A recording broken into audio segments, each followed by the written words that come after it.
क्या हो अगर आप एक डीमन लॉर्ड हो, जहाँ पर आपको हमेशा सभी इंसानों को खत्म करने में काफी ज्यादा मजा आता है। लेकिन एक दिन अगर एक हीरो के वजह से आपको अपने वर्ल्ड से भागना पड़े, जहाँ पर जाने से पहले आप उससे ये कहकर जाओ कि मैं दोबारा वापस आऊंगा तुम सभी लोगों को खत्म करने के लिए। जहाँ पर आप एक ऐसी दुनिया पे चले जाओ जिस जगह पर थोड़ा सा भी मैजिक पावर नहीं है, जिस वजह से अगर आप एक नॉर्मल ह्यूमन की तरह उस जगह पर रहना स्टार्ट कर दो, लेकिन एक दिन अगर वो हीरो आपको ढूंढते ढूंढते उस वर्ल्ड पर भी आपको खत्म करने के लिए आ जाए, जहाँ पर आपको पता चल रहा है कि वो हीरो असल में एक लड़की है जो कि काफी ज्यादा सुंदर है, लेकिन यहाँ पर तो आप दोनों के पास ही पावर नहीं है, जिस वजह से आप दोनों लड़ भी नहीं सकते। और बाद में अगर वो हीरो आपके ऊपर काफी दिनों तक नजर रखे, जहाँ पर उसको पता चले कि आप एक डीमन लॉर्ड होने के बावजूद भी काफी ज्यादा अच्छे बन चुके हो, जहाँ पर आप हर टाइम सभी लोगों का मदद करते हो और इसी के साथ साथ आप एक जगह पर काम भी करते हो, और आपका ये सा कुछ हरकत देखकर बाद में वो हीरो अगर आपके प्यार में पड़ जाए तो फिर क्या होगा? क्या आप डीमन लॉर्ड होकर उसको एक्सेप्ट करोगे या फिर नहीं? और ये वीडियो काफी ज्यादा इंटरेस्टिंग होने वाला है, क्योंकि डीमन लॉर्ड कतई जहर है और इसी वजह से उसको खत्म करने के लिए इस दुनिया पर भी काफी सारे लोग आएंगे। लेकिन डीमन लॉर्ड तो डीमन लॉर्ड है ना, वो एक एक करके सभी लोगों को वहाँ पर ही हरा देगा और इसी के साथ साथ वो इस दुनिया के सभी लोगों को प्रोटेक्ट भी करेगा। कहानी के स्टार्टिंग में हम लोग को एक कॉन्टिनेंट के बारे में बताया जाता है, और ये कॉन्टिनेंट तो असल में 5 आइलैंड से मिलकर बना था, और ये 5 आइलैंड पे जितने भी लोग थे वो सभी लोग डीमन लॉर्ड सैटर्न के बारे में काफी अच्छे तरीके से जानते थे, क्योंकि डीमन लॉर्ड असल में इस जगह पर सभी इंसान को खत्म कर कर इस पूरे कॉन्टिनेंट पर बस डीमन वर्ल्ड बनाना चाहते थे। और यहाँ पर हमें ये भी पता चलता है कि डीमन लॉर्ड के आर्मी काफी ज्यादा पावरफुल थे, क्योंकि उसके पास असल में दुनिया के 4 सबसे पावरफुल जनरल थे, और इसी वजह से आगे डीमन लॉर्ड सैटर्न हमने चारों जनरल को सभी इंसान के ऊपर हमला करने के लिए भेज देता है, जहाँ पर हम लोग ये देखते हैं कि डीमन लॉर्ड के आर्मी एक एक करके सभी इंसान को खत्म कर रहे होते हैं, और दूसरा हम लोग एक हीरो को देखते हैं जो कि एक एक करके सभी डीमन को खत्म कर रहा होता है, जहाँ पर हमें पता चलता है कि हीरो के पार्टी मिलकर एक एक करके डीमन लॉर्ड सैटर्न के चारों जनरल को ही पूरी तरीके से हरा दिया था। और चारों के चारों जनरल हारने के बाद तो यहाँ पर सभी ह्यूमन काफी ज्यादा खुश हो गए थे, क्योंकि अब सभी ह्यूमन को तो ऐसा लग रहा था कि फाइनली उनका जीत होने वाला है, और इसी वजह से आगे हीरो के पार्टी मिलकर सीधा डीमन लॉर्ड के कैसल के ऊपर हमला कर देते हैं। लेकिन यहाँ पर तो डीमन लॉर्ड कहाँ ही हार मानने वाला था, वो काफी खतरनाक तरीके से हीरो के साथ फाइट करने लग जाता है, और यहाँ पर तो वो बार बार हीरो के सभी पार्टी मेंबर से बार बार बचे जा रहा होता है। लेकिन तभी इतने में उस जगह पर ऐसे नाम का एक डीमन आ जाता है, और डीमन कैसल में यहाँ पर सभी हीरो को देखकर तो वो काफी ज्यादा गुस्से में आ गया था, जिस वजह से वो काफी जोर से चिल्लाता है, और उसका चिल्लाने की वजह से तो दूसरा हीरो के सभी पार्टी मेंबर काफी ज्यादा डर गए थे, जो देखकर आगे एलसीएल सीधा सैटर्न से कहने लग जाता है कि कैसल थोड़ी देर में ही टूटने वाला है, जिस वजह से हमें जल्दी से यहाँ से चले जाना चाहिए। और उसका ये बात को सुनकर हीरो सीधा जाकर डीमन लॉर्ड सैटर्न के ऊपर हमला कर देता है। लेकिन तभी डीमन लॉर्ड इतने में हमने बाहर का इस्तेमाल करके कैसल को तोड़कर बाहर आ जाता है, जहाँ पर वो काफी गुस्से से कहने लग जाता है कि इस बार तो तुम ये फाइट जीत चुके हो, लेकिन मैं इस जगह पर दोबारा आऊंगा सभी ह्यूमन को खत्म करने के लिए। ये कहकर ही आगे डीमन लॉर्ड सैटर्न एक पोर्टल को ओपन करता है, जो कर आगे वो एलसीएल के साथ वो पोर्टल के अंदर चले जाते हैं, और डीमन लॉर्ड को यहाँ से भागता हुआ देखकर तो सभी ह्यूमन इस जगह पर काफी ज्यादा खुश हो गए थे। नेक्स्ट सीन में हम लोग को एक दूसरा वर्ल्ड का सीन दिखाया जाता है, जहाँ पर एलसीएल डीमन लॉर्ड सैटर्न से पूछने लगता है कि क्या आप ठीक हो? वो बताता है कि हाँ मैं बिल्कुल ठीक हूँ। और आगे जब भी वो दोनों वो गली से बाहर निकलते हैं, उस जगह पर तो काफी बड़े बड़े बिल्डिंग थे, लेकिन आगे जब भी एलसीएल सैटर्न को देखता है वो तो यहाँ पर काफी ज्यादा शॉक्ड हो गया था, जहाँ पर एलसीएल उससे पूछने लग जाता है कि आखिरकार आप इस दुनिया पर ह्यूमन फॉर्म पे क्या कर रहे हो? और आगे जब भी सैटर्न हमने आपको एक ह्यूमन फॉर्म पे देखता है, वो जल्दी से अपना मैजिक पावर का इस्तेमाल करने की कोशिश करता है, लेकिन काफी कोशिश करने के बावजूद भी तो यहाँ पर वो मैजिक का इस्तेमाल बिल्कुल भी नहीं कर पा रहा था। और तभी इतने में उस जगह पर 2 पुलिस ऑफिसर आ जाते हैं, और यहाँ पर तो असल में वो पुलिस ऑफिसर उन दोनों का मदद करने के लिए इस जगह पर आए थे, क्योंकि उनको ऐसा लग रहा था कि वो दोनों असल में इस जगह पर खो चुके हैं। और उसका ये बात को सुनकर एलसीएल सीधा उन दोनों को मना कर देता है, जहाँ पर हमें पता चलता है कि एलसीएल को तो यहाँ पर उन दोनों का बातें बिल्कुल भी समझ नहीं आ रहा था, और इसी वजह से आगे वो उन पुलिस ऑफिसर को हमने आपसे दूर रहने के लिए कहता है। और उसका ये बात को सुनकर तो दूसरी वो पुलिस ऑफिसर को ऐसा लग रहा था कि वो दोनों असल में फॉरेनर है, और इसी वजह से आगे वो उन दोनों का मदद करने की कोशिश कर रहे होते हैं, जो देखकर आगे एलसीएल काफी गुस्से से हमने मैजिक का इस्तेमाल करने की कोशिश करता है, लेकिन काफी कोशिश करने के बावजूद भी वो तो यहाँ पर मैजिक बिल्कुल भी इस्तेमाल नहीं कर पा रहा था, और इसी वजह से यहाँ पर तो वो काफी ज्यादा शॉक्ड हो गया था कि आखिरकार वो इस जगह पर मैजिक का इस्तेमाल क्यों नहीं कर पा रहा है। और इसी वजह से आगे उन दोनों को पुलिस के साथ पुलिस स्टेशन पे जाना पड़ता है, जहाँ पर वो ऑफिसर उन दोनों को कुछ खाना ऑफर करता है, जो देखकर आगे सैटर्न हमने बाहर के मदद से वो खाना को चेक करने लग जाता है कि कहीं इसके अंदर जहर तो नहीं है, जो कर आगे वो हमने बाहर के मदद से वो पुलिस ऑफिसर को हिप्नोटाइज कर इस दुनिया के बारे में सारा कुछ पूछने लग जाता है। और यहाँ पर वो पुलिस ऑफिसर भी सैटर्न को सारा कुछ बता दिया था और इसी वजह से आगे वो सीधा एसीएल के पास चला जाता है। और यहाँ पर तो ये पुलिस ऑफिसर उसको इस जगह पर देखकर तो काफी ज्यादा शॉक्ड हो गया था कि आखिरकार वो इस जगह पर कैसे आ गया। और आगे वो पुलिस ऑफिसर कुछ करे इससे पहले सैटर्न अपने पार की मदद से उसको हिप्नोटाइज कर देता है, जो कर आगे वो एसीएल को बताने लग जाता है कि मुझे इस दुनिया के बारे में सारा कुछ पता चल गया है। हम असल में अर्थ नाम के एक प्लेनेट के अंदर है और अभी हम लोग जिस जगह पर है उसको असल में जापान कहा जाता है। जो बताकर ये आगे वो एसीएल से पूछने लग जाता है कि टेबल पर जो रखा हुआ है उसको आखिरकार क्या कहते हैं। जो सुनकर आगे एसीएल भी उसको सारा कुछ बताने लग जाता है कि ये असल में जापान का एक डिश है। जो सुनकर आगे सैटर्न उसको सारा कुछ बताने लग जाता है कि ये दुनिया असल में एक फैंटेसी वर्ल्ड है, इसी वजह से हम लोग इस जगह पर कोई भी मैजिक का इस्तेमाल नहीं कर सकते। और उसका ये बात को सुनकर तो यहाँ पर एसीएल काफी ज्यादा हैरान हो गया था। फिर कुछ देर बाद का सीन दिखाया जाता है जहाँ पर सैटर्न उसको बताने लग जाता है कि हम लोग काफी मेहनत करने के बाद ही इस दुनिया पर मैजिक का इस्तेमाल कर सकते हैं, लेकिन मुझे जितना दूर पता है इस दुनिया पर काफी कम मैजिक पावर है और इसी वजह से हमें इस जगह पर एक छोटा सा स्पेल भी एक्टिवेट करने के लिए काफी मैजिक का जरूरत पड़ेगा। और इसी वजह से जल्दी से तुम चेक कर बताओ कि क्या तुम इस जगह पर मैजिक का इस्तेमाल कर भी पा रहे हो। और उसका ये बात को सुनकर आगे एसीएल भी जल्दी से अपना मैजिक का इस्तेमाल करने की कोशिश करता है, लेकिन यहाँ पर तो वो काफी कोशिश करने के बावजूद भी मैजिक का इस्तेमाल नहीं कर पा रहा था। और तभी हम लोग ये देखते हैं कि इतने में उस जगह पर एक टैक्सी आ जाता है जहाँ पर सैटर्न बताने लग जाता है कि मैंने अपने मैजिक को इस दुनिया के मैजिक पावर पर सेट कर दिया है, लेकिन इसके बावजूद भी मुझे इस दुनिया पर मैजिक इस्तेमाल करने के लिए काफी ज्यादा मुश्किल हो रहा है। जहाँ पर सैटर्न बताने लग जाता है कि भले इस दुनिया पे सभी लोगों को मैजिक बस एक फैंटेसी लगता है, लेकिन इसके बावजूद भी कोई ऐसा रास्ता भी होगा जिससे कि हम लोग मैजिक का इस्तेमाल कर पाएंगे और इसी वजह से हमें तब तक इस दुनिया पे नॉर्मल ह्यूमन बनकर ही अपना गुजारा करना पड़ेगा। और आगे वो दोनों इस दुनिया पे अपना न्यू लाइफ को शुरू कर देते हैं और इसी वजह से आगे वो दोनों सबसे पहले अपना रेजिडेंस सर्टिफिकेट बनवाने के लिए जाते हैं। और यहाँ पर तो सैटर्न को दोबारा से अपना मैजिक पावर का इस्तेमाल करना पड़ता है। ये कर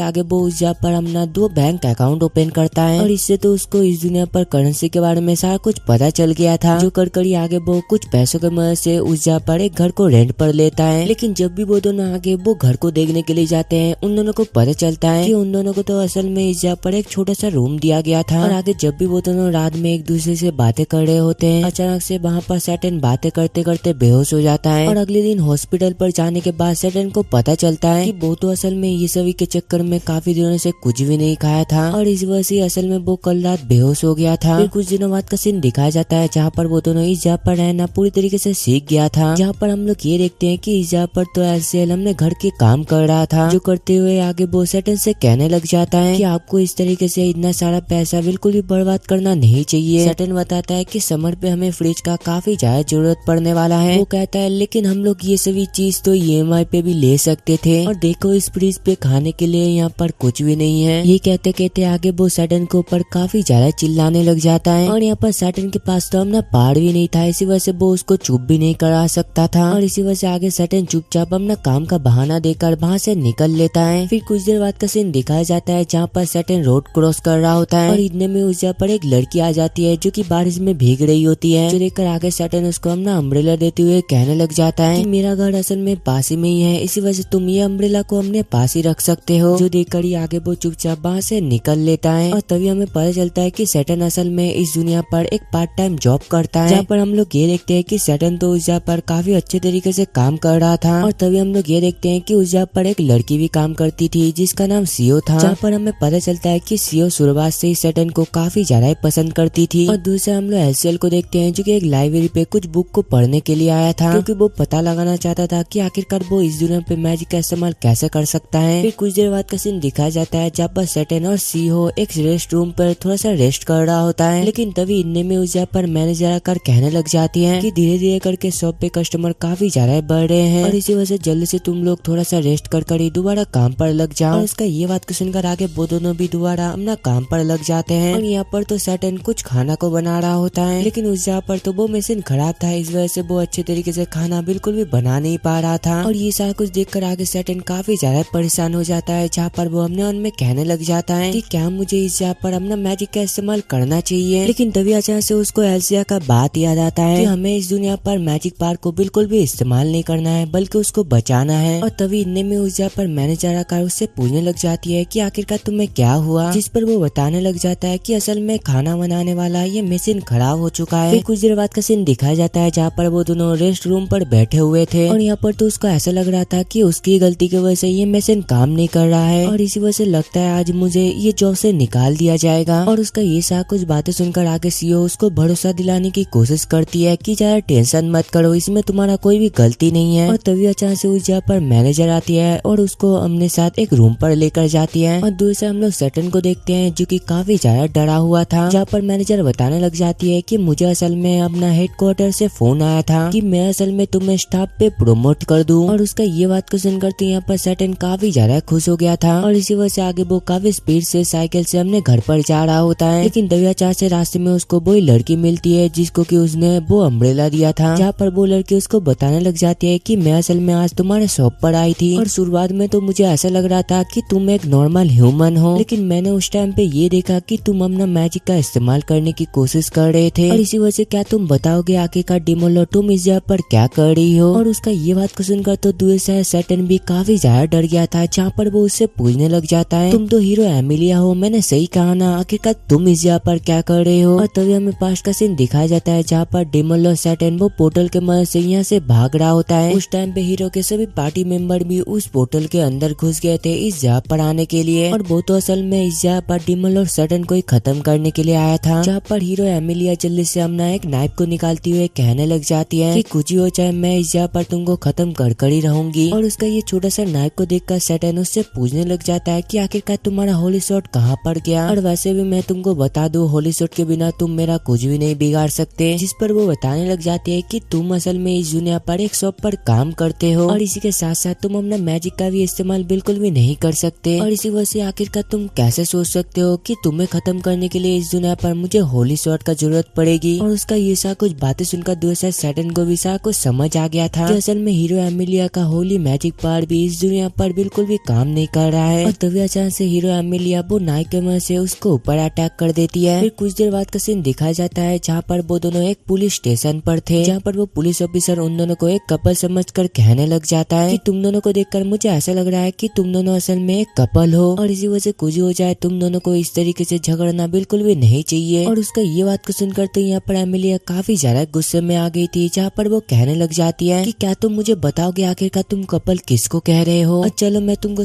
कुछ सच बता देता हूँ, ये मेरा बॉयफ्रेंड बिल्कुल भी नहीं है। लेकिन दूसरी साइड तो वो पुलिस ऑफिसर मानने के लिए बिल्कुल भी तैयार नहीं थे, जिसके कारण तो यहाँ पर एमिलिया काफी ज्यादा गुस्से में आ गई थी। और आगे जाते टाइम एमिलिया उससे कहने लग जाती है कि मुझे तुम्हारे घर के बारे में सारा कुछ पता चल गया है कि आखिरकार तुम कहाँ पर रहती हो और इसी वजह से कुछ भी हो जाए मैं तुमको खत्म कर ही रहूंगी। फिर अगले दिन का सीन दिखाया जाता है जहाँ पर एमिलिया एक कॉल सेंटर पर काम कर रही थी, जहाँ पर एमिलिया के एक दोस्त उससे कहने लग जाती है कि पास ही में एक रेस्टोरेंट खुला है, हमें उस जगह पर खाना खाने के लिए जाना चाहिए। एमिलिया कहती है कि मैं इस टाइम पे उस जगह पर बिल्कुल भी जाना नहीं चाहती क्योंकि इस टाइम पे उस जगह पर काफी भीड़ रहेंगे और इसी वजह से टाइम मिला तो हम लोग कभी बाद में उस रेस्टोरेंट पे खाना खाने के लिए जाएंगे। फिर कुछ देर बाद का सीन दिखाया जाता है जहाँ पर एमिलिया अपना जॉब खत्म करके अपने घर पर जा रही होती है, जहाँ पर वो जाते टाइम घर के लिए जल्दी से कुछ सामान भी परचेस कर लेती है। और दूसरा हम लोग सैटर्न और एल्सिया को देखते हैं जो कि काफी आराम से अपने घर पर खाना खा रहे होते हैं। लेकिन तभी इनने में उस जगह पर कोई आकर बेल बजाने लग जाता है और जब भी एल्सिया ये पूछता है कि आखिरकार बाहर पर कौन है, तो एमिलिया बताने लग जाती है कि मैं हूँ, मुझे भूले तो नहीं हो। और एमिलिया के नाम को सुनकर तो यहाँ पर एल्सिया काफी ज्यादा डर गया था, जिस वजह से वो जल्दी से डोर को लॉक कर देता है। और आगे एल्सिया के पूछने पर सैटर्न भी उसको सारा कुछ बता देता है कि आखिरकार उन दोनों का मुलाकात कहाँ पर हुआ था। और उन दोनों का ये सारा कुछ बातें सुनकर तो बाहर पर एमिलिया उन दोनों को वो डोर ओपन करने के लिए कहे जा रही थी। और जब भी एल्सिया को पता चलता है कि हीरो एमिलिया भी इस दुनिया पर अपना मैजिक का इस्तेमाल नहीं कर सकता है, इसी वजह से आगे वो जल्दी से जाकर वो डोर को ओपन कर देता है। और आगे जब भी हीरो एमिलिया अंदर आती है सैटर्न उससे पूछने लग जाता है कि जल्दी से बताओ क्या तुम इस दुनिया पर अकेला आए हो। वो बताती है कि असल में मैं अपने एक साथी के साथ इस जगह पर आना चाहती थी, लेकिन जब भी हम दोनों वो पोर्टल के अंदर जा रहे थे अचानक से वो पोर्टल बंद हो गया। लेकिन मैं तो काफी स्पीड से वो पोर्टल के अंदर आ गई थी, लेकिन दूसरा मेरा दोस्त वो पोर्टल के अंदर नहीं आ पाया था, जिस वजह से वो वहाँ पर ही रह गई। और मैं अगर सच कहूँ तो मैं असल में इस जगह पर तुमको खत्म करने के लिए आई हूँ। वो कहता है कि तुम ये मत सोचना कि मैं तुमको इस जगह पर खत्म नहीं कर सकता हूँ, मेरे पास अब तक जितना भी पहाड़ है मैं अगर उस चीज का इस्तेमाल करूंगा तो एक ही झटके में मैं तुमको खत्म कर सकता हूँ, लेकिन मैं अगर सारा पहाड़ का इस्तेमाल कर लूंगा तो मैं दोबारा अपने वॉल पर नहीं जा पाऊंगा, इसी वजह से मैं अपना पहाड़ का इस्तेमाल बिल्कुल भी नहीं करना चाहता। और उसका ये बात को सुनकर आगे एमिलिया चुपचाप वहाँ से चली जाती है। फिर अगले दिन का सीन दिखाया जाता है जहाँ पर एमिलिया के दोस्त उससे कहने लग जाती जाती है कि तुम तो आज फ्री हो गई ना, हमें आज वो रेस्टोरेंट पर जाना चाहिए। जिस पर एमिलिया उसको मना करती हुए कहने लग जाती है कि मुझे आज थोड़ा सा काम है, इसी वजह से मैं वहाँ पर नहीं जा सकती। ये बताकर ही आगे वो काम खत्म करने के बाद सीधा सैटर्न का घर पर आ जाती है। और वो तो असल में इस जगह पर उन दोनों को ऊपर नजर रखने के लिए आया था, जहाँ पर वो पता लगाना चाहता था कि कहीं वो इस दुनिया को खत्म करने के लिए कुछ प्लान तो नहीं बना रहा है। लेकिन काफी देर तक नजर रखने के बाद उसको पता चलता है कि वो दोनों तो असल में इस दुनिया पर अपना नॉर्मल लाइफ स्पेंड कर रहा है। और इसी वजह से आगे हीरो एमिलिया ये डिसाइड करती है कि अब उसको डिमल और सैटर्न को खत्म करने का बिल्कुल भी जरूरत नहीं है, जिसके कारण आगे वो सैटर्न से मिलने के लिए उसके शॉप पर जाता है, जहाँ पर वो उससे कहने लग जाती है कि मैं इस जगह पर तुमको खत्म करने के लिए बिल्कुल भी नहीं आई हूँ, मुझे असल में तुमसे कुछ बातें करना है। और इसी वजह से क्या तुम उस जगह पर मुझसे मिल सकते हो जहाँ पर हम दोनों पहली बार मिले थे। जो सुनकर आगे डिमल और सैटर्न भी इस चीज के लिए मान जाता है और उसको इस जगह पर एक लड़की के साथ बातें करती हुए देखकर तो यहाँ पर सीओ काफी ज्यादा जेलस फील कर रही थी, जहाँ पर उसको ऐसा लग रहा था कि शायद सैटर्न की रूममेट वो लड़की है। जिस पर आगे सैटर्न उसको सारा कुछ समझा देता है कि ऐसा बात बिल्कुल भी नहीं है, मेरा असल में जो रूममेट है वो कोई और है। और उसका ये बात को सुनकर तो वहाँ पर सीओ भी काफी ज्यादा खुश हो गई थी और आगे सैटर्न एमिलिया से मिलने के लिए उसके पास चला जाता है, जहाँ पर एमिलिया उससे कहने लग जाती है कि तुम्हें देखकर ऐसा लग रहा है कि तुम इस दुनिया पर असल में रहना चाहते हो और इसी वजह से तुम दोबारा एंटी असला में जाने के बारे में सोचना भी मत। जिस पर सैटर्न गुस्सा होकर कहने लग जाता है कि आखिरकार तुम ये क्या बकवास करे जा रहे हो और कुछ भी हो चाहे मैं किसी भी कीमत में एंटी असला पर जाकर ही रहूंगा। लेकिन तभी अचानक से हम लोग ये देखते हैं कि वो अचानक से साइकिल से नीचे गिर जाता है, जहाँ पर हम लोग ये देखते हैं कि अचानक से तो उसका साइकिल का टायर पंचर हो गया था, जो देखकर यहाँ पर तो सैटर्न काफी ज्यादा डर गया था। एमिलिया बताती है कि क्या तुम्हें पता नहीं है कि तुम इस दुनिया पर अपना साइकिल को रिपेयर भी कर सकते हो। लेकिन तभी अचानक से वो दोनों ये देखते हैं कि उन दोनों के ऊपर तो मैजिक बुलेट से हमला हो रहा था, जो देखकर आगे सैटर्न एमिलिया को बचाने के लिए उसके ऊपर जंप कर देता है, जिसके बाद आगे वो दोनों बचने के लिए जल्दी से वहाँ से भागने लगते हैं, जहाँ पर एमिलिया बताने लग जाती है कि अभी अभी हमारे ऊपर जो अटैक हुआ था वो असल में मैजिक बुलेट से हुआ था, तो इसका मतलब जिसने हमारे ऊपर अटैक किया था उसको हमारे बारे में सारा कुछ पता है। जिस पर सैटर्न बताने लग जाता है कि ऐसा करना बिल्कुल ही पॉसिबल नहीं है, क्योंकि इस दुनिया पर कोई भी इंसान मैजिक का इस्तेमाल नहीं कर सकता है, तो इसका मतलब जो कोई भी हमारे ऊपर अटैक किया था वो जरूर एंटी असला से ही आया होगा। और आगे जब भी सैटर्न अपने घर पर जा रहा होता है एमिलिया भी उसका पीछा करती हुए उसके घर पर चली जाती है, जहाँ पर सैटर्न के पूछने पर एमिलिया उसको बताने लग जाती है कि शायद भागते हुए मैं अपना वॉलेट खो चुकी हूँ और इसी वजह से आज के लिए क्या तुम मुझे अपने घर पे रहने दे सकते हो। और पहले तो सैटर्न उसको साफ साफ मना कर दिया था, लेकिन आगे काफी बार पूछने पर उसको भी ये मानना ही पड़ता है। और आगे जब भी वो दोनों घर के अंदर जाते हैं एलसीएल एमिलिया को इस जगह पर देखकर सैटर्न से पूछने लग जाता है कि क्या तुम मुझे बताओगे आखिरकार ये इस जगह पर दोबारा किस लिए आया है। जिस पर आगे सैटर्न भी उसको सारा कुछ समझा देता है, जो बताकर ही आगे सैटर्न उसको एक ब्लैंकेट और कुछ पैसे देते हुए उससे कहने लग जाता है कि कल तुम ये पैसों की मदद से दोबारा हमने घर पर चला जाना। जिस पर एमिलिया भी हाँ कहकर चुपचाप वहाँ पर ही सो जाती है और वहाँ पर तो एलसीएल काफी ज्यादा चिल्ला रहा था, इसी वजह से आगे सैटर्न उसको शांत करवाते हुए उससे कहने लग जाता है कि हम दोनों जब इस दुनिया पर पहली बार आए थे हम दोनों का हालत काफी ज्यादा खराब था, लेकिन इसके बावजूद भी हम दोनों ने जाकर बाद में सारा कुछ संभाल लिया। लेकिन दूसरी साइड एमिलिया खुद अकेले ही इस दुनिया पर आई थी और इसी वजह से सारा कुछ संभालने के लिए उसको इस दुनिया पर काफी ज्यादा मेहनत करना पड़ा होगा। और उसका ये बात को सुनकर आगे एलसीएल भी उसको इस जगह पर रहने देने के लिए मान जाता है। लेकिन तभी अचानक से सैटर्न के फोन पर एक मैसेज आता है जहाँ पर लिखा हुआ था कि इस बार तो तुम बच गए, लेकिन अगली बार तुम्हारे ऊपर दोबारा अटैक होगा, इसी वजह से बच कर रहना। और आगे जब भी एलसीएल को ये मैसेज के बारे में पता चलता है वो तो यहाँ पर काफी ज्यादा शॉक्ड हो गया था, क्योंकि यहाँ पर उन दोनों को समझ नहीं आ रहा था कि आखिरकार इन सब के पीछे है कौन। फिर अगले दिन पे हमें पता चलता है कि एमिलिया चुपचाप सुबह पड़ी अपने घर पर चली गई थी और दूसरे हम लोग एमिलिया को देखते हैं जो कि काफी मजे से टीवी पर न्यूज देख रही थी। और तभी अचानक से वो न्यूज पर सैटर्न का वो साइकिल को देखता है और उसमें तो कुछ गोलियों का निशान थे और इसी वजह से यही इंसिडेंट के बारे में एक रिपोर्टर न्यूज पर बता रहा होता है। और दूसरे हम लोग सीओ को देखते हैं जिसका मॉम उससे कहने लगती है कि जापान पर अर्थक्वेक पहले से काफी ज्यादा बढ़ चुकी है और इसी वजह से मैं ये चाहता हूँ कि तुम थोड़ा सा केयरफुल रहो। लेकिन दूसरे साइड हम लोग सीओ को देखते हैं जहाँ पर वो कुछ अलग ही ख्यालों में थी, क्योंकि कल वो सैटर्न को बाहर पर मिलने के लिए बुलाई थी, जो सुनकर आगे सैटर्न भी इस चीज के लिए मान जाता है, जो देखने के बाद तो यहाँ पर सीओ भी काफी ज्यादा खुश हो गई थी। और दूसरा हम लोग एमिलिया को देखते हैं जो कि कॉल सेंटर पर अपना काम कर रही थी, लेकिन तभी अचानक से उसको एक अननोन नंबर का कॉल आती है और जब भी एमिलिया वो कॉल को रिसीव करती है वो बंदा उससे कहने लग जाता है कि मैं तुम्हें काफी अच्छे तरीके से जानता हूँ कि तुम एंटी असला से इस जगह पर आए हो। और उसका ये सारा कुछ बातें सुनकर तो यहाँ पर एमिलिया को भी सारा कुछ समझ आ गई थी कि कल रात जिसने उसके ऊपर हमला किया था वो और कोई नहीं है बल्कि यही पर्सन है। और इसी वजह से आगे एमिलिया उससे पूछने लग जाती है कि जल्दी से बताओ आखिरकार तुम कौन हो, जिस पर वो बताने लग जाता है कि मुझे कभी भी नहीं लगा था कि तुम और डीमन लॉर्ड एक साथ काम करने वाले हो, लेकिन मैं अगर सच कहूँ तो सारे ह्यूमन तुमको इस टाइम पे खत्म करना चाहते हैं। और उसका ये सा कुछ बातें सुनकर तो यहाँ पर एमिलिया को भी समझ आ गई थी कि वो असल में एक डीमन है, जहाँ पर वो अपने मन में कहने लग जाती है कि एलसीएल के अलावा वो फाइट में कोई भी डीमन जनरल नहीं बचा था, लेकिन आखिरकार ये डीमन कौन है जो कि कल रात हमारे ऊपर अटैक किया था। इसी वजह से आगे एमिलिया उससे कहने लग जाती है कि अगर तुम इस दुनिया पर मुझे डराने की कोशिश कर रहे हो तो मैं बता दूं कि मैं बिल्कुल भी डरने नहीं वाली। जिस पर वो कहता है कि तुम यहाँ टेंशन मत करो, हम दोनों काफी जल्दी मिलने वाले हैं। ये बताकर आगे वो जल्दी फोन को कट कर देता है। और आगे जब भी एमिलिया अपने दोस्त के साथ बातें कर रही होती है, अचानक से उसको पुलिस स्टेशन से कॉल आता है। और आगे जब भी एमिलिया उस जगह पर जाती है वो ये देखती है कि उस जगह पर तो सैटर्न और एल्सिया काफी देर से बैठा हुआ था, जहाँ पर हमें पता चलता है कि सैटर्न का वो साइकिल की मदद से पुलिस ने उन दोनों को ढूंढ लिया था। जो सुनकर यहाँ पर एमिलिया तो काफी ज्यादा गुस्से में आ गई थी, जहाँ पर वो उससे कहने लग जाती है कि आखिरकार तुम एक डीमन होकर मुझे मदद के लिए क्यों बुलाया। सैटर्न कहता है कि क्या तुम भूल चुके हो कल रात मैं तुम्हारा मदद किया था और इसी वजह से ये मदद के बदले में तुम्हें भी हमारा मदद करना चाहिए। और आगे जब भी वो दोनों पुलिस स्टेशन से बाहर आते हैं, एमिलिया उसको वो फोन कॉल के बारे में सारा कुछ बता देती है कि एक डीमन असल में हम दोनों के पीछे पड़ा हुआ है और वो असल में हम दोनों को ही खत्म करना चाहता है। सैटर्न बताता है कि हाँ मुझे इसके बारे में पता है और उसने मुझे मैसेज भी किया था। एमिलिया कहती है कि मुझे इस शख्स से कुछ भी फर्क नहीं पड़ता है, बस तुम ये बात को ध्यान रखना कि तुम मेरे दुश्मन हो, इसी वजह से किसी भी कीमत में मैं तुमको हरा कर ही रहूंगी। ये कहकर ही आगे वो काफी गुस्सा होकर वहाँ से चली जाती है। और दूसरे हम लोग सीओ को देखते हैं, जहाँ पर वो भी हमने घर पर आ गई थी और यहाँ पर तो वो आकर ही शाम पे डेट के लिए वो अपना ड्रेस सिलेक्ट कर रही थी। और दूसरे हम लोग सैटर्न को देखते हैं, जो कि एल्सिया को हमने डेट के बारे में सारा कुछ बता देता है कि मुझे असल में शाम पे सीओ के साथ डेट पर जाना है। एलसीएल कहता है कि 5 बजने में काफी ज्यादा टाइम है, इसी वजह से आपको रेडी हो जाना चाहिए। ये कहकर ही आगे वो दोनों एक शॉप के अंदर चले जाते हैं ड्रेस को परचेस करने के लिए। और एक अच्छा ड्रेस को परचेस करने के बाद वो सीधा शाम पर सीओ से मिलने के लिए जाता है। और जब भी सैटर्न सीओ को यहाँ पर देखता है वो उससे कहने लग जाता है कि सच में तुम इस ड्रेस में काफी ज्यादा अच्छे लग रहे हो। उसका मुंह से इतना ज्यादा तारीफ सुनकर तो दूसरा सीओ भी काफी ज्यादा खुश हो गई थी, जहाँ पर वो कहने लग जाती है कि हमें अब एक अच्छा रेस्टोरेंट पर जाकर खाना खाना चाहिए। जिस इनका सैटर्न भी यहाँ पर इस चीज के लिए मान जाता है, लेकिन जाने से पहले सीओ उससे कहने लग जाती है कि क्या मैं तुम्हारा हाथ को पकड़ सकती हूँ। जो सुनकर आगे सैटर्न भी सीधा इस चीज के लिए मान जाता है। और दूसरे हम लोग एमिलिया को देखते हैं, जो कि अपना काम खत्म करके घर पर जा रही थी, लेकिन तभी अचानक से वो अपने सामने एल्सिया को देखता है, जो कि सैटर्न के ऊपर नजर रखा हुआ था। और उसको यहाँ पर देखकर आगे एमिलिया उसके पास जाकर उससे पूछने लग जाती है कि आखिरकार तुम इस जगह पर क्या कर रहे हो। जिस पर एल्सिया बताने लग जाता है कि मैं असल में यहाँ पर सैटर्न के ऊपर नजर रखने के लिए आया हूँ, क्योंकि वो आज अपने दोस्त के साथ बाहर पर घूमने के लिए आया है। और आगे जब भी एमिलिया सैटर्न को एक लड़की के साथ देखती है, वो तो यहाँ पर काफी ज्यादा गुस्से में आ गई थी, जहाँ पर वो काफी गुस्से से एल्सिया से पूछने लग जाती है कि आखिरकार तुम वो लड़की के साथ क्या करने वाले हो। जिस पर वो बताने लग जाता है कि वो लड़की असल में सैटर्न का दोस्त है और इसी वजह से आज वो दोनों बाहर पर घूमने के लिए आए हैं। जिस पर एमिलिया भी थोड़ा सा शांत होते हुए उससे कहने लग जाती है कि चलो हम दोनों भी वो कैफे के अंदर चलते हैं, इससे मुझे सारा कुछ समझ आ जाएगा कि तुम झूठ बोल रहे हो या फिर सच। और इसी वजह से आगे वो दोनों चुपचाप वो कैफे के अंदर चले जाते हैं। और दूसरा हम लोग सीओ को देखते हैं, जो कि सैटर्न को बताने लग जाती है कि मुझे काफी अजीब आवाज सुनाई दे रही है। और इसका ये सारा कुछ बातें सुनकर तो यहाँ पर सैटर्न को भी सारा कुछ समझ आ गया था कि ये शायद आइडिया लिंक है, जो कि ह्यूमन के माइंड को लिंक किया जाता है और इसी तरीके से दूसरे दुनिया के लोग ह्यूमन से बातें कर सकते हैं। और ऐसा करने पर एक चीज जनरेट होता है, जो कि हमने टारगेट के पास जाने के बाद विस्फोट होता है और शायद इस वजह से इस जगह पर अर्थक्वेक बढ़ चुका है। और आगे जब भी सैटर्न अपना कॉफी को पी रहा होता है, वो आमने सामने एल्सिया और एमिलिया को देखता है। ये देखकर तो यहाँ पर सैटर्न काफी ज्यादा हैरान हो गया था, जहाँ पर वो अपने मन में कहने लग जाता है कि आखिरकार ये दोनों इस जगह पर क्या करने के लिए आया है। और दूसरा हम लोग एमिलिया को देखते हैं, जो कि सैटर्न को काफी देर से देख रही होती है। और आगे सीओ सैटर्न को हमने फीलिंग के बारे में बताने ही वाली होती है, लेकिन तभी इतने में उस जगह पर एमिलिया आ जाती है, जहाँ पर वो सीधा सैटर्न से पूछने लग जाती है कि आखिरकार तुम ये लड़की के साथ क्या करने वाली हो। ये कहकर ही आगे वो सीओ से काफी गुस्से से कहने लग जाती है कि तुम्हें इस इंसान से काफी ज्यादा दूर रहना चाहिए और तुम जैसा सैटर्न को सोच रहे हो वो वैसा बिल्कुल भी नहीं है। और उसका ये सब कुछ बातें सुनकर तो यहाँ पर सीओ को ऐसा लग रहा था कि एमिलिया असल में सैटर्न का एक्स है। इसी वजह से आगे वो जल्दी से एमिलिया के साथ बहस करना शुरू कर देती है, लेकिन तभी अचानक से सैटर्न ये नोटिस करता है कि काफी जल्दी इस जगह पर अर्थक्वेक आने वाला है। और तभी इतने में उस जगह पर अर्थक्वेक आ जाता है, जिस वजह से पूरा बिल्डिंग कांपने लग जाता है। ये देखने के बाद तो यहाँ पर सबके सब काफी ज्यादा डर गए थे। और आगे अर्थक्वेक की वजह से वो बिल्डिंग टूटकर उन लोग के ऊपर गिर जाता है। फिर कुछ देर बाद का सीन दिखाया जाता है, जहाँ जहाँ पर एमिलिया और सीओ वो मलबे के अंदर फंसे हुए थे, जहाँ पर एमिलिया सीओ को अपना नाम बताती है, उससे कहने लग जाती है कि मेरा और सैटर्न के बीच में कुछ भी वैसा से नहीं है। जो सुनकर आगे सीओ उससे पूछने लग जाती है कि क्या सैटर्न बिल्कुल ठीक होगा, जिस पर वो बताने लग जाती है कि अगर सैटर्न मर गया तो ये इंसानों के लिए काफी ज्यादा अच्छा होगा। जहाँ पर वो कहने लग जाती है कि सैटर्न मेरा दुश्मन है, इसी वजह से मैं अपने हाथों से उसको खत्म करना चाहती हूँ। और आगे जब भी एमिलिया सीओ को ध्यान से देखती है वो समझ जाती है कि वो असल में सैटर्न से काफी ज्यादा प्यार करती है। इसी वजह से आगे वो जल्दी से अपना पार के मदद से उसको वहाँ पर ही बेहोश कर देती है। जो कड़ी आगे वो सैटर्न से कहने लग जाती है कि मुझे पता है कि तुम यहाँ पर ही हो, इसी वजह से जल्दी से बाहर पर आ जाओ। और आगे जब भी सैटर्न बाहर निकलता है वो तो यहाँ पर अपना डीमन फॉर्म पर था, जो देखकर दूसरा एमिलिया अपने मन में कहने लग जाती है कि क्या सैटर्न का पावर दोबारा वापस आ गई है, और इसी वजह क्या मुझे अभी उसके ऊपर अटैक करके उसको खत्म कर देना चाहिए। और आगे सैटर्न अपना पावर का इस्तेमाल करके वहाँ का मलबों को हटाना स्टार्ट कर देता है। और उसका ऐसा करते हुए देखकर तो दूसरा एमिलिया भी हद से ज्यादा शॉक्ड हो गई थी, जहाँ पर उसको समझ नहीं आ रहा था कि सैटर्न एक डीमन होकर आखिरकार ह्यूमन का मदद क्यों ही कर रहा है। फिर कुछ देर बाद का सीन दिखाया जाता है, जहाँ पर हमें पता चलता है कि सैटर्न ने तो उस जगह पर सभी लोगों को बचा लिया था, और दूसरी पुलिस ने भी एक एक करके सभी लोगों को ढूंढना स्टार्ट कर दिया था। जहाँ पर हमें पता चलता है कि ये इंसिडेंट की वजह से किसी का भी मौत नहीं हुआ है। और दूसरा हम लोग एमिलिया को देखते हैं, जो कि ऐसा कुछ देखकर काफी ज्यादा हैरान हो गई थी। और तभी अचानक से हमें एमिलिया का पास्ट का सीन दिखाया जाता है, जहाँ पर एमिलिया अपने फादर के साथ एक विलेज पर रहती थी, और उसके फादर तो असल में एक फार्मर होते हैं, और वो तो इस जगह पर असल में अपने फादर के साथ लंच करने के लिए आया था। लेकिन तभी इतने में उस जगह पर और एक फार्मर आकर एमिलिया के फादर से कहने लगता है कि पास के दोनों विलेज डीमन और लूसीफर ने पूरी तरीके से खत्म कर दिया, और अगर ऐसा ही चलता रहा तो हमारा विलेज भी कुछ ही दिनों में खत्म हो जाएगा। जिस पर एमिलिया के फादर बताने लग जाता है कि ये विलेज को असल में रॉयल आर्मी प्रोटेक्ट करते हैं, और इसी वजह से अगर मैं सच कहूँ तो हमें चिंता करने का बिल्कुल भी जरूरत नहीं है। जिस पर वो फार्मर बताने लग जाता है लेकिन फिर भी आखिरकार हम लोग नॉर्मल इंसान डीमन से कैसे लड़ सकते हैं, क्योंकि डीमन तो काफी ज्यादा पावरफुल होते हैं। ये कहकर ही आगे वो फार्मर चुपचाप वहाँ से जाने लग जाता है, और उसको जाते हुए देखकर आगे एमिलिया चिल्लाते हुए कहने लग जाती है कि हमें कुछ भी नहीं होगा, मेरे फादर बिल्कुल भी झूठ नहीं बोलते। फिर कुछ दिनों बाद का सीन दिखाया जाता है, जहाँ पर चर्च से कुछ प्रीस्ट उन लोगों से मिलने के लिए आते हैं, और ये देखकर तो यहाँ पर एमिलिया को ऐसा लग रहा था कि वो सभी असल में इस जगह पर ये विलेज को प्रोटेक्ट करने के लिए आए हैं। और इसी वजह से आगे वो सीधा अपने फादर के पास चला जाता है अपने फादर को बुलाने के लिए। और यहाँ पर इतने सारे प्रीस्ट को देखकर आगे एमिलिया के फादर उससे कहने लगता है कि ये सभी हमारे विलेज को प्रोटेक्ट करने के लिए नहीं बल्कि तुम्हारे लिए आए हैं, और तुम असल में एक एंजल की बेटी हो जिसके पास डीमन से लड़ने का पावर है, और इसी वजह से ये सभी तुमको यहाँ से लेने के लिए आए हैं। और मैं भी इस चीज का काफी देर से इंतजार कर रहा था। और आगे जब भी एमिलिया को इसके बारे में पता चलता है वो काफी ज्यादा रोने लग जाती है, और रोते हुए कहने लग जाती है कि मैं बस आपकी बेटी हूँ। जिस पर उसके फादर बताने लगते हैं कि ये बात मुझे भी पता है, लेकिन इस दुनिया पर इतने सारे लोगों में से बस तुम्हारे पास ये एंजल का पावर है, और इसी वजह से ये दुनिया को प्रोटेक्ट करने के लिए और डीमन लॉर्ड को खत्म करने के लिए तुमको यहाँ से जाना ही पड़ेगा। और यहाँ पर तो एमिलिया इस चीज के लिए काफी ज्यादा मना कर रही थी, लेकिन इसके बावजूद भी वो सभी प्रीस्ट मिलकर एमिलिया को अपने साथ लेकर जाती है। और उसी दिन एमिलिया लास्ट टाइम हमने फादर को देखी थी, लेकिन कुछ दिनों बाद डीमन लूसीफर ने वो पूरा विलेज को पूरी तरीके से तबाह कर दिया। और दूसरा हम लोग चर्च का एक प्रीस्ट को देखते हैं, जो कि एमिलिया से कहने लगते हैं कि तुम असल में एंजल का बेटी हो, इसी वजह से तुम सीक्रेट शॉट का भी इस्तेमाल कर सकते हो, और इसी वजह से इस दुनिया पर तुम ही एक लौता पर्सन हो जो कि डीमन लॉर्ड को हरा सकते हो। और उनका ये बात को सुनकर आगे एमिलिया कहने लग जाती है कि प्लीज आप मुझे होली शॉट चलाना सिखाओ, इसके बदले मैं डीमन लॉर्ड को पूरी तरीके से खत्म कर दूंगी। फिर प्रेजेंट का सीन दिखाया जाता है, जहाँ पर सैटर्न एमिलिया से पूछने लग जाता है कि क्या तुम ठीक हो, जिस पर वो कहने लग जाती है कि मुझे तुम्हारा प्रोटेक्शन की बिल्कुल भी जरूरत नहीं है, और मैं अगर सच बोलूँ तो मैं अपने आप को प्रोटेक्ट कर सकती हूँ। और तभी सीओ को भी वहाँ पर होश आ जाती है, और आगे वो सैटर्न से कुछ कहे इससे पहले सैटर्न उसके माथे पर हाथ रखते हुए उससे कहने लग जाता है कि तुम्हें बिल्कुल ठीक देखकर मुझे सच में काफी ज्यादा अच्छा लगा। और तभी इतने में उस जगह पर एक पुलिस ऑफिसर आकर उन दिनों से कहने लगते हैं कि ये जगह काफी ज्यादा खतरनाक है, इसी वजह से तुम लोगों को यहाँ से चले जाना चाहिए। लेकिन जब भी वो सीओ को यहाँ पर देखती है वो उससे पूछने लग जाती है कि तुम तो असल में ऑफिसर ससाकी की बेटी हो, मैंने सही कहा ना? सीओ बताती है कि हाँ हमने बिल्कुल सही कहा। और सीओ का ये सा कुछ बातें सुनकर तभी अचानक से सैटर्न को पता चलता है कि जिस ऑफिसर से वो सबसे पहले बातें किया था वो असल में और कोई नहीं बल्कि सीओ का फादर है। और आगे सीओ सैटर्न को बाय कहती हुए जल्दी से यहाँ से चली जाती है, और उसके जाने के बाद आगे सैटर्न एमिलिया को बताने लग जाता है कि मैंने सबसे पहले इस दुनिया पर आकर सीओ के फादर के ऊपर अपना मैजिक का इस्तेमाल किया था, और इसी वजह से शायद सीओ को भी मेरा आवाज सुनाई दे रहा है। लेकिन आज जिसने अटैक किया है मुझे ऐसा लगता है कि वो असल में एक डीमन है, और शायद वो डीमन को हमारे बारे में सारा कुछ पता है। और तभी अचानक से उस जगह पर एमिलिया के फ्रेंड आकर उसको बुलाने लग जाती है। ये देखकर आगे जब भी एमिलिया उसके पास जाती है उसको सही सलामत देखकर तो यहाँ पर उसके दोस्त काफी ज्यादा रो रही थी। और तभी इतने में उस जगह पर एलसीएल भी आकर सैटर्न से माफी मांगते हुए कहने लग जाता है कि प्लीज आप मुझे माफ कर दो, मैं इतना मेहनत करने के बावजूद भी आपको प्रोटेक्ट नहीं कर पाया। और दूसरे हम लोग एमिलिया को देखते हैं जो कि हमने दोस्त के घर पर होती है। और यहाँ पर एमिलिया तो काफी ज्यादा थक गई थी, जिस वजह से आगे उसके दोस्त उसके लिए कुछ खाना बना कर लेकर आती है। फिर कुछ देर बाद का सीन दिखाया जाता है जहाँ पर सैटर्न और एलसीया हमने घर पर जा रहा होता है। लेकिन तभी इतने में उस जगह पर दो पुलिस ऑफिसर आकर उन दोनों से कहने लगते हैं कि मुझे असल में तुम दोनों से कुछ पूछताछ करना है। और दूसरे एमिलिया के दोस्त तो एमिलिया को देखकर काफी ज्यादा खुश थी, इसी वजह से आगे वो उसको हक करती हुए उससे कहने लग जाती है कि बहुत सारे लोग ऐसे होते हैं जिनको की बस अपने परवाह होती है, लेकिन इसके बावजूद भी कुछ लोग ऐसे भी होते हैं जो कि दूसरों का फिक्र करते हैं। और अगर मैं सच कहूँ तो इंसान चाहे एंजल भी बन सकता है, नहीं तो डीमन भी। और उसका ये सारा कुछ बातें सुनकर तो यहाँ पर एमिलिया को सारा कुछ समझ आ गया था कि आखिरकार अब उसको क्या करना है। और इसी वजह से आगे वो अगले दिन ही सैटर्न के पास चली जाती है उसको उसका पैसा लौटाने के लिए, जहाँ पर एमिलिया सैटर्न से पूछने लग जाती है कि क्या तुम मुझे बताओगे आखिरकार एलसीएल कहाँ पर है। वो बताता है कि कल का वो इंसिडेंट की वजह से एलसीएल काफी ज्यादा परेशान हो गया था और उसको तो असल में इस बात का दुख है कि वो मुझे प्रोटेक्ट नहीं कर पाया। और एलसीएल अभी पूरा रात जागने के बाद अभी सो रहा है, इसी वजह तुमको यहाँ से चले जाना चाहिए। और उसका ये सारा कुछ बातें सुनकर तो यहाँ पर एमिलिया भी काफी ज्यादा गुस्से में आ गई थी और इसी वजह से आगे वो काफी गुस्से से जल्दी से वहाँ से जाने लग जाती है। लेकिन तभी अचानक से उसका पैर सीढ़ियों पर फिसल जाती है, जिस वजह से वो वहाँ पर ही गिर जाती है। और उसका गिरने का आवाज सुनकर तो यहाँ पर एलसीएल भी उठ गया था, जहाँ पर वो सैटर्न से पूछने लग जाता है कि क्या हमारे ऊपर दोबारा से अटैक हुआ है। और आगे सारा कुछ जानने के बाद एलसीएल कहने लग जाता है कि जो हीरो डीमन लॉर्ड को भी हरा दिया था वो अभी सीढ़ियों से गिरकर चोट खा रही है और घर पर तो चोट को ठीक करने के लिए बैंडेज खत्म हो गया था। और इसी वजह से आगे एलसीएल शॉप से बैंडेज को परचेज करने के लिए निकल पड़ता है। और वहाँ पर तो सैटर्न एमिलिया का चोट को ठीक करने के लिए उसका मदद कर रहा था। उसको ऐसा करते हुए देखकर तो दूसरी साइड एमिलिया काफी ज्यादा गुस्से में आ गई थी, जहाँ पर वो कहने लग जाती है कि आखिरकार तुम एक डेमन लॉर्ड होकर भी इस दुनिया पर आखिरकार आम जिंदगी क्यों गुजार रहे हो और तुमको देखकर किसी भी एंगल से नहीं लगता कि तुम हीरो हो। और उसका ये बात को सुनकर आगे सैटर्न भी उसको रोस्ट मारते हुए कहने लग जाता है कि मैं भी पहली बार किसी ऐसे हीरो को देख रहा हूँ जो कि सीढ़ियों से गिरकर चोट खाता है। और उसका ये बात को सुनकर आगे एमिलिया रोते हुए उससे पूछने लग जाती है कि अगर तुम इतने ही अच्छे हो तो आखिरकार तुमने मेरे फादर को क्यों मारा, जहाँ पर तुमने अपने पार के मदद से पूरे गाँव को जलाकर खत्म कर दिया था। और मैं जो डीमन किंग को जानता हूँ उसको इंसानों को खत्म करना काफी ज्यादा पसंद है। और उसका ये बात को सुनकर आगे सैटर्न भी शांत होकर उससे कहने लग जाता है कि मुझे पहले इंसानों के बारे में कुछ भी पता नहीं था, लेकिन अब मुझे पता चल गया है कि आखिरकार इंसान कैसे होते हैं, इसी वजह से प्लीज तुम मुझे माफ कर दो। और तभी इतने में उस जगह पर एलसीएल और सीओ आ जाती है। और आगे जब भी सीओ एमिलिया और सैटर्न को एक रूम पर देखती है, उन दोनों को एक साथ देखकर तो यहाँ पर वो कुछ अलग ही समझ लिया था, इसी वजह से वो रोती हुई जल्दी से वहाँ से भाग जाती है। और ये देखकर आगे सैटर्न भी कुछ कहने ही वाला होता है, लेकिन तभी इतने में उस जगह पर दोबारा अर्थक्वेक आ जाता है। और दूसरा हम लोग एमिलिया के सभी टीम मेंबर को देखते हैं जो कि वो गेट के मदद से इस दुनिया पर आ रहे थे। और दूसरा सीओ जब रोते हुए हमने घर पर जा रही होती है, अचानक से वो एक लड़के से टकरा जाता है, जो देखकर आगे वो भी उससे काफी ज्यादा माफी मांगने लग जाता है। और उसका ये बात को सुनकर आगे वो लड़का उससे कहने लग जाता है कि मैं असल में काफी टाइम से तुम्हारे ऊपर नजर रखा हुआ था। लेकिन तभी इतने में उस जगह पर एक बंदा उस लड़के से टकरा जाता है, लेकिन जब भी वो ये देखता है कि उसका विंग्स निकल आया है, ये देखकर तो वो वहाँ पर काफी ज्यादा डर गया था, जिस वजह से वो पीछे गिर जाता है। और आगे जब भी सैटर्न और बाकी सब बाहर आते हैं, वो उस जगह पर एक डीमन को देखते हैं जो कि काफी ज्यादा तबाही मचा रहा था। और आगे जब भी वो सभी उस डीमन को देखने के लिए जाते हैं, वो लोग तो वो डीमन को देखकर काफी ज्यादा शॉक्ड हो गए थे, जहाँ पर वो डीमन सैटर्न से कहने लग जाता है कि आखिरकार ग्रेट डीमन लॉर्ड इस दुनिया पर क्या कर रहे हैं। जिस पर सैटर्न पूछता है कि जल्दी से बता आखिरकार तुम इस दुनिया पर क्या करने के लिए आए हो लूसीफर। और आगे जब भी एमिलिया लूसीफर का नाम को सुनता है, उसको याद आता है कि लूसीफर ही असल में उसका पूरा विलेज को पूरी तरीके से खत्म कर दिया था। और तभी अचानक से सैटर्न उससे कहने लग जाता है कि तुम असल में इस दुनिया पर अकेला नहीं आए हो, बल्कि उस इंसान को भी यहाँ पर लेकर आए हो। और तभी अचानक से उस जगह पर एक प्रीस्ट आ जाता है और उसको यहाँ पर देखकर तो यहाँ पर एमिलिया काफी ज्यादा हैरान हो गई थी, जहाँ पर वो रोती है उससे पूछने लग जाती है कि प्लीज सच सच बताओ क्या आप लूसीफर के साथ पर्सनली काम कर रहे हो। जिस पर वो प्रीस्ट बताने लग जाता है कि डीमन लॉर्ड के खत्म होने के बाद वो तुमको भी पूरी तरीके से खत्म कर देगा, जिससे कि डीमन लॉर्ड का सारा पावर उसको मिल सके। और उसका ये बात को सुनकर सैटर्न बताने लग जाता है कि मुझे जितना दूर पता है लूसीफर को हेवन से ये प्रीस्ट ने समन किया है। और उसका ये बात को सुनकर तो यहाँ पर वो प्रीस्ट काफी ज्यादा हैरान हो गया था, जहाँ पर वो उससे पूछने लग जाता है तो आखिरकार तुमको इसके बारे में कैसे पता चला। जहाँ पर सैटर्न बताने लग जाता है कि मैंने असल में ये सारा कुछ एक मूवी में देखा है। और उसका ये सारा कुछ बातें सुनकर तो यहाँ पर एलसीएल काफी ज्यादा गुस्से में आ गया था। जहाँ पर वो गुस्से से सैटर्न से कहने लग जाता है तो इसका मतलब ये है कि आपने सारा का सारा पैसे मूवी में उड़ा दिया। और मैं अगर सच कहूँ तो मेरा भी काफी ज्यादा मन करता था कि मैं मूवी देखूं, लेकिन घर की हालत को देखकर मैं हमेशा पैसों को सेव करता था। लेकिन आपने मुझे धोखा दिया, इसी वजह से मैं आपको बिल्कुल भी छोड़ने नहीं वाला। लेकिन तभी अचानक से लूसीफर एलसीएल को ऊपर अटैक कर देता है, जिस वजह से वो वहाँ पर ही बेहोश हो जाता है। ये करकरी आगे जब भी लूसीफर सैटर्न और एमिलिया के ऊपर अटैक करने वाला होता है, जल्दी से सैटर्न एलिसिया को उठाकर जल्दी से वहाँ से भागने लग जाता है। जहाँ पर एमिलिया पूछने लग जाती है कि क्या तुम मुझे बताओगे आखिरकार तुम क्यों भाग रहे हो, जिस पर वो बताने लग जाता है कि हमें बस अभी एलसीएल को प्रोटेक्ट करना है। और उसका ये बात को सुनकर आगे एमिलिया उससे पूछने लग जाती है कि क्या तुम मुझे बताओगे आखिरकार लूसीफर इस जगह पर अपना मैजिक का इस्तेमाल कैसे कर पा रहा है। जिस पर वो बताने लग जाता है कि वो असल में इस जगह पर लोग की नेगेटिव इमोशन को एब्जॉर्ब करके अपना पावर का इस्तेमाल कर रहा है। और उसका ये बात को सुनकर तभी उसके सामने लूसीफर आकर सैटर्न से पूछने लग जाता है कि आखिरकार आपको इसके बारे में कैसे पता चला। वो बताता है कि तुम्हारे वजह से मुझे ये सब के बारे में पता चला। और जब तुमने पिछली बार हम लोगों के ऊपर अटैक किया था, आसपास के लोगों का नेगेटिव इमोशन की वजह से मैं अपने डीमन फॉर्म पे आ गया था। और उसका ये बात को सुनकर आगे लूसीफर उससे पूछने लग जाता है अगर आपको इसके बारे में पहले से ही पता था तो आखिरकार आपने अपने पावर के मदद से इस दुनिया के सभी इंसान को खत्म क्यों नहीं किया। जिस पर सैटर्न बताने लग जाता है कि मुझे असल में ये दुनिया काफी ज्यादा अच्छा लगता है और इसी के साथ साथ यहाँ के सभी लोग भी काफी ज्यादा अच्छे हैं। और एक इंसान बनने के बाद मुझे पता चला है कि एक इंसान का लाइफ काफी ज्यादा अच्छा होता है और इसी वजह से मैं ऐसी दुनिया को बिल्कुल ही नुकसान नहीं पहुँचाना चाहता जो कि मेरा मदद किया। और उसका ये सारा कुछ बातें सुनकर दूसरी साइड लूसीफर कहने लग जाता है कि इस दुनिया पर आने के बाद तो आप तो सच में काफी ज्यादा बदल चुके हो। ये कहकर ही आगे वो सीओ का नेगेटिव इमोशन को एब्जॉर्ब करके सबके ऊपर अटैक करना शुरू कर देता है। और उसका अटैक करता हुआ देखकर जल्दी से एमिलिया और सैटर्न वहाँ से भागने लग जाता है। लेकिन तभी अचानक से सैटर्न को लूसीफर का अटैक लग जाता है। लेकिन इसके बावजूद भी सैटर्न बिल्कुल भी नहीं रुकता, जहाँ पर वो जल्दी से वहाँ से भागने लग जाता है। लेकिन तभी इतने में उस जगह पर वो प्रीस्ट आ जाता है जो कि सीधा सैटर्न के पैर पर गोली मार देता है। जो देखकर आगे एमिलिया उससे कहने लग जाती है कि आखिरकार तुम ऐसा कैसे कर सकते हो क्योंकि तुम अभी पिस्तौल से फायर कर कर चीटिंग कर रहे हो। वो प्रीस्ट बताता है मैं ऐसा इसलिए कर रहा हूँ क्योंकि मुझे दोबारा अपने दुनिया पर वापस जाना है। और इसका ये बात को सुनकर जल्दी से सैटर्न एमिलिया का हाथ को पकड़ता है और वो जल्दी से एक जगह पर टेलीपोर्ट हो जाता है। लेकिन यहाँ पर लूसीफर भी कहाँ हार मानने वाला था, वो अपना पावर का इस्तेमाल करके वो उसके पास आ जाता है, जहाँ पर वो सीधा अपने पावर के मदद से सैटर्न के ऊपर अटैक कर देता है। और इस वजह से तो यहाँ पर उसके दिल पे एक बड़ा सा होल हो गया था, जिस वजह से वो वहाँ पर ही मारा जाता है। जो करकरी आगे लूसीफर हंसते हुए कहने लग जाता है अब डीमन लॉर्ड के मरने के बाद मुझे ये लड़की की बिल्कुल भी जरूरत नहीं है। ये कहकर ही आगे वो जल्दी से सीओ को वहाँ पर ही नीचे फेंक देती है। लेकिन तभी ठीक टाइम पे उस जगह पर एमिलिया आकर उसको बचा लेती है। लेकिन इस चक्कर में तो यहाँ पर एमिलिया के पैर पे चोट लग गई थी और आगे लूसीफर जल्दी से काफी ऊपर चला जाता है, जहाँ पर वो अपने फुल पावर की मदद से सभी इंसान को खत्म करने लग जाता है। और उसका ये खतरनाक अटैक की वजह से तो वहाँ का ब्रिज टूट गया था, जिस वजह से वो ब्रिज सीधा एमिलिया के ऊपर गिरने वाला होता है। लेकिन तभी अचानक से लूसीफर को कुछ फील होता है, जहाँ पर वो ये देखता है कि यहाँ पर सभी लोग तो रुक चुके हैं। और तभी इतने में उस जगह पर सैटर्न अपने डीमन फॉर्म पर आ जाता है, जहाँ पर वो लूसीफर से कहने लग जाता है कि तुम्हारे वजह से मैं इस दुनिया पर अपना असली फॉर्म पर आ पाया हूँ। और तभी दूसरी एमिलिया को रियलाइज होता है कि आखिरकार सैटर्न इस जगह पर टेलीपोर्ट क्यों हुआ था, क्योंकि इस जगह पर असल में काफी सारे इंसान हैं जिसके अंदर से वो नेगेटिव इमोशन को निकाल कर अपना पावर का इस्तेमाल कर सकता है। जहाँ पर सैटर्न काफी गुस्से से एमिलिया से कहने लग जाता है कि मैं ज्यादा देर तक ये ब्रिज को रोक नहीं सकता हूँ, इसी वजह से प्लीज जल्दी से मेरा मदद करो। और उसका ये बात को सुनकर आगे एमिलिया सीओ के ऊपर अपना बैरियर लगाते हुए उससे कहने लग जाती है कि मैं ये चाहती हूँ कि तुम हमारे बारे में सारा कुछ जान सको। ये कहकर ही आगे वो अपना पावर का इस्तेमाल करती है, जिस वजह से अचानक से उसके पास अपना होली स्वॉर्ड आ जाता है। और तभी इतने में वो काफी स्पीड से जाकर लूसीफर के साथ फाइट करने लग जाती है। और उसको इतना खतरनाक अटैक करता हुआ देखकर आगे लूसीफर भी एमिलिया के ऊपर एक खतरनाक अटैक करता है, जो कर ही आगे वो काफी ज्यादा हंसते हुए कहने लग जाता है कि तुम तो काफी ज्यादा कमजोर हो चुके हो और तुम इतना कम पावर के मदद से मुझे बिल्कुल भी हरा नहीं सकते। और तभी हम लोग दूसरे एलसीएल को देखते हैं और यहाँ पर तो वो एमिलिया को बचा लिया था, जहाँ पर वो कहने लग जाता है कि डीमन लॉर्ड ने असल में मुझे पावर दिया है, इसी वजह से मैं अपना पावर का इस्तेमाल कर सकता हूँ। और तभी एमिलिया पीछे वो प्रीस्ट को देखकर उससे कहने लग जाती है कि आखिरकार तुम छुप कर क्या ही कर लोगे, जल्दी से मेरे साथ फाइट करो। वो बताता है कि मैं असल में अपना पावर को बचा कर रखना चाहता हूँ, क्योंकि मुझे असल में अपने पावर के मदद से दोबारा एंटी असला पे जाना है। लूसीफर कहता है अगर हम लोग हार गए तो वैसे भी हम लोग एंटी असला पे बिल्कुल भी नहीं जा पाएंगे। ये कहकर आगे वो सभी अपने पावर के मदद से एक दूसरे के साथ फाइट करने लग जाते हैं। और यहाँ पर तो